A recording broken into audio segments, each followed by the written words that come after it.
Hi everyone. About 10 days ago in London, the Sherazade Foundation returned to Ethiopia, the people of Ethiopia, an indescribably important religious object, as well as other objects taken at the Battle of Magdala in 1868. 3 years ago, I became involved in restitutions, as it's called, particularly from objects from Magdala that were taken by a punitive British force in the spring of 1868, 150 something years ago.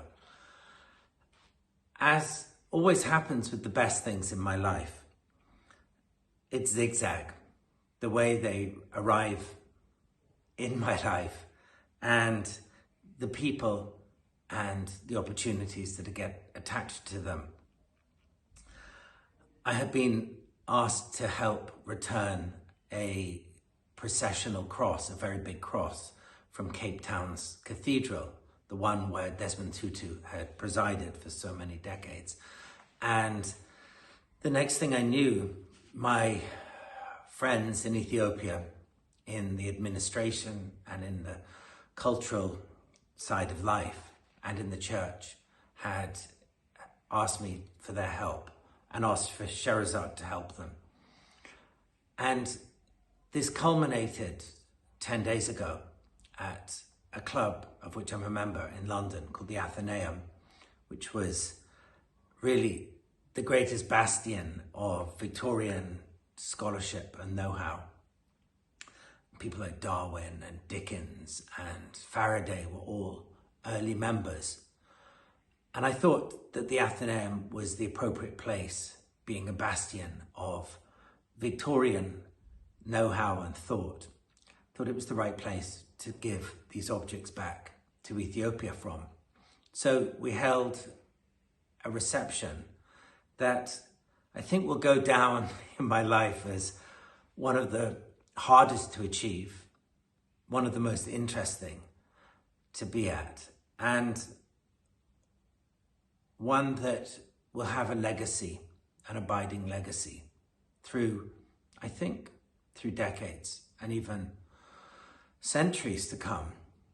We returned what is called a tabot, a sacred altar tablet, rather like, as it's been described to me, one of the 10 commandments of the Old Testament.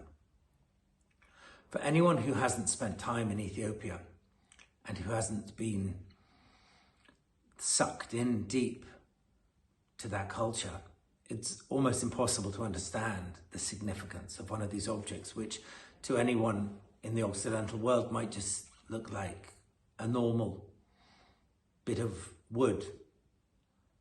The strange thing with the tabots, and there are about 12 of them at the British Museum and Westminster Abbey, all of which were looted at Magdala.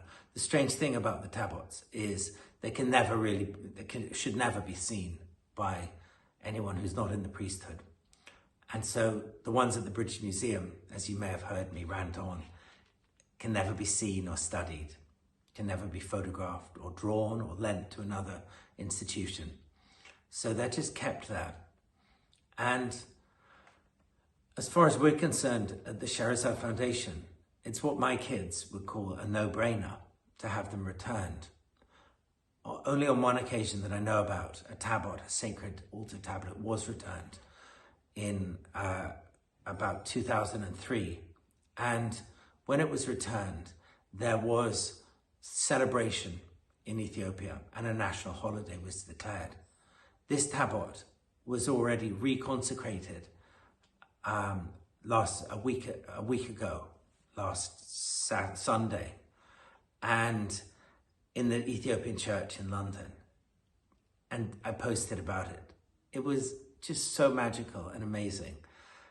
And it made me so happy because we're trying to bridge cultures in unusual ways. What I wanted to say really here is that in my journeys as a traveler and maybe an adventurer, but more than anything, as someone who's interested in people and lives and cultures and the overlapping of cultures. What happened 10 days ago at this reception in London was one of those things that so many other people could be doing, but often tend not to do.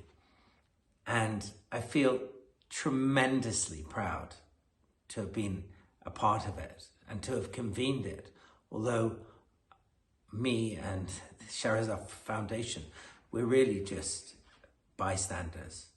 We weren't the main act in any way. We were just the facilitators. And it's reminded me that in life, what's so fantastic often is just to be the facilitator in something. It's not about getting the stage. It's not about being the person there lauding and patting on the back, but it's the person standing on the sidelines or in the wings. And for my money, that is the greatest place to be.